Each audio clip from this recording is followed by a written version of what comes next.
Hiya, Martin here. Thank you for joining me. I hope you are all well.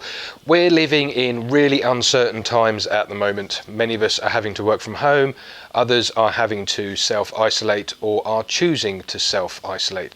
But if you happen to find yourself with some extra time on your hands, I hope in this short video I'll be able to give you some top tips on what you can do around your workshop whilst you have that time.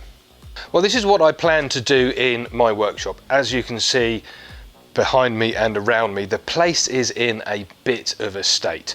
That's because I've been all over the place demonstrating and teaching, but all that has now come to a halt for the next few months, which means I've got a little bit more time to do some stuff. So this is what I'm going to be doing in my own workshop. Perhaps you've collected a little bit more machinery over the last year or two and have just thrown it into your workshop.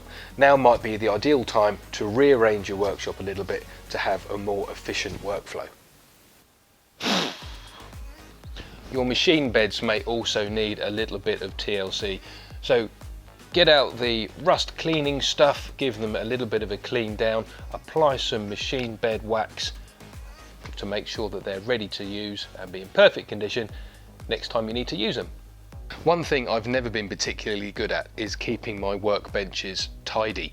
I very rarely tidy up after I've actually done a session. So all of this mess here was left over from the live demonstration I did on YouTube the other night. So all of this needs to be tidied away before I go live again on Saturday. And also, this might be a good time to have a tidy up and a reorganisation of your shelves. Don't forget your tools. Perhaps you may need to rearrange your tool rack, build a new one, something like that. But you could also give your tools a little bit of a sanding, add some colour to them to liven them up a little bit and get some of the rust off too.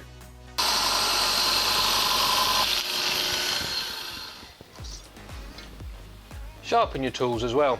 Make sure that they're nice and sharp, ready for the next time you start turning. And also, if you are struggling with sharpening, now could be a really good time to get some practice in. Don't forget your chucks, they might need a little bit of TLC too.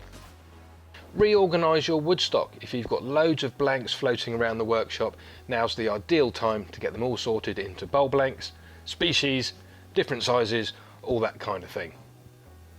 If you've got an air filter in your workshop, check to see if the filter is still in good condition, and if it's not, replace it. Still thinking about dust protection? If you use a half mask like this one, or a full face shield like this one, or one of the others with the filters on the top, have a think about changing the filters too if you haven't done it for a while. Your workshop lights may also need a little bit of TLC and a bit of a clean, so get that done and then you'll have better illumination in your workshop. Got messy drawers? Tidy them up. I've never been a particularly tidy drawer keeper. This is the drawer that I use for tape and sanding equipment. It could really do with a decent clean up, really. Don't forget your lathe too. Mine's a bit of a workhorse and it gets used quite heavily regularly, so it generally ends up covered in colour and stuff like that. So if I've got a little bit more time on my hands over the next few weeks, I could certainly use that time to clean the lathe up a bit. And when all of the surfaces are done, all of the dust is all settled on the floor, give the floor a jolly good sweep. And after you've done all that, it may be time to sit down with a good wood turning book like this. Many of these I picked up from my local wood turning shop, and I got a couple of them as well from Amazon, and I also have a couple on my e-reader. Many woodworking supply shops are still open, so even if you can't actually visit the store in person, you can at least order online and have your supplies delivered direct to your door. And then of course there's the internet. If you're tired or you're cold around the workshop, head back in, get yourself online and take a look at one of the hundreds of Facebook groups out there that are dedicated to wood turning. They are a fantastic source of inspiration and meeting people from all over the world who love wood turning just as much as you do. And then of course there's YouTube, where you may well be watching this video now. YouTube has got thousands and thousands of videos and wood turners on there from all around the world. And again, they are a fantastic source of inspiration. Some techniques that you may be able to use, some inspiration for other things, other ideas for shapes and projects and stuff like that. So use the internet as much as you possibly can if you happen to be in self-isolation. Myself, I've got a full schedule of live demonstrations going ahead between now and the end of May. That may well be extended. I'll put a link to the blog post on my website about that down below.